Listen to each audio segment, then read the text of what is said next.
Magandang araw po sa inyong lahat, Sir Gavin at Ma'am Elma parehas ang ipinarating ngayon.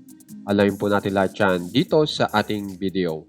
Bali ito pong si Sir Gavin ngayon ay nakagawa po ng vlog kung saan ay ang bumida po ay ang kanilang Mami Beth na kung saan ay nagkaroon po ng kasiyahan dahil ito pong vlog na ito ay lasing po si Mami Beth at talagang biniro-biro po nila Sir Gavin.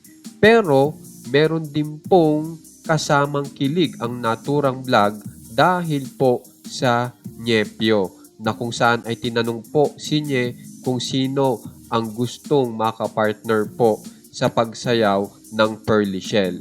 At ang sagot nga po ni Nye ay si Fiona. Kaya naman po nagkaroon na naman ng kilig to the bones ang nyepyo fans. Samantala, dito naman po tayo kay Sir Gavin kung saan ay meron po siyang ipinost na story. At kapansin-pansin nga po, ito pong kanta na inilagay niya o inimbed niya sa naturang story.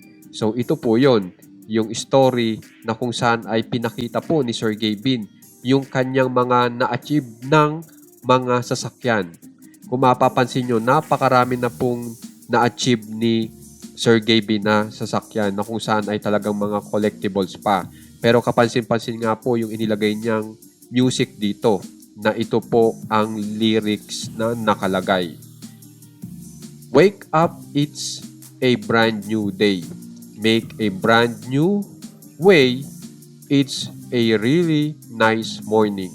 Don't stress, just the pain. No way.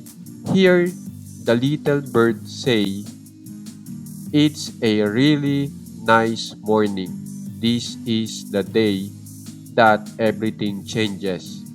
And you never gonna say, I hate it in the morning.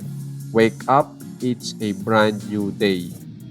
Yeah, hey.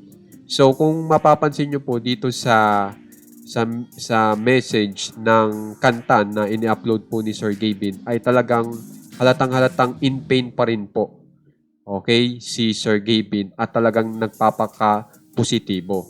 Kaya naman po, kapansin-pansin ngayon na halos kaparehas po sila ng ipinaparating ni Ma'am Elma ngayon. Kasi meron pong ini-upload ngayon si Ma'am Elma na kung saan ay isang video at meron pong mensahe ditong nakalagay.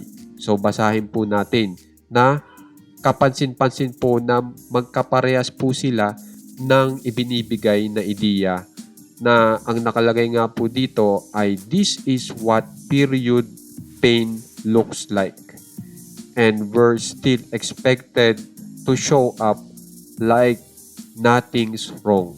So kapansin-pansin nga po na in pain din po si Ma'am Elma at talagang pinipilit lang po na magpaka-positibo ngayon.